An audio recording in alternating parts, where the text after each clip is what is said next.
हजुरहरूले खाना खानुभयो कि खाना बनाउँदै हुनुहुन्छ? म चाहिँ खाना बनाएर सकेँ। आन्टीले दिनुभएको थियो मलाई तामा, अनि हरियो ढिँगुर पनि ल्याएँ। अनि घरमा ल्याएर यसमा तेल हालेर यति धेरै कराही तातेछ कि धुवैँ भएको थियो। अनि यसमा चाहिँ मेथी अनि प्याज हालेर, अनि प्याज कति छिटो डढिसकेको कि आगो ठुलो भएर, अनि मैले आलु राखेर बनाउँदैछु आज चाहिँ।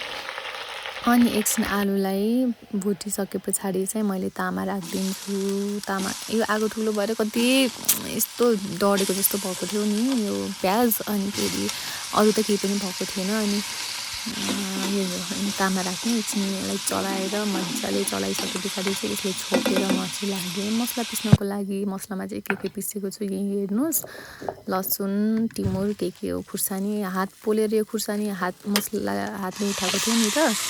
अनि यस्तो धेरै पोलिरहेको छ अझै पनि। अनि हाम्रो तामा चाहिँ पाकेर रेडी भयो। अनि खै कस्तो भएको छ, मलाई चाहिँ तलबाट खाना आइज भनेर बोलाएको हुनुहुन्छ। म चाहिँ यो भिडियो अपलोड गरेर खाना खाने भनेर म चाहिँ भोइस ओभर गर्न आएको। ओके बाई, म चाहिँ गएँ खाना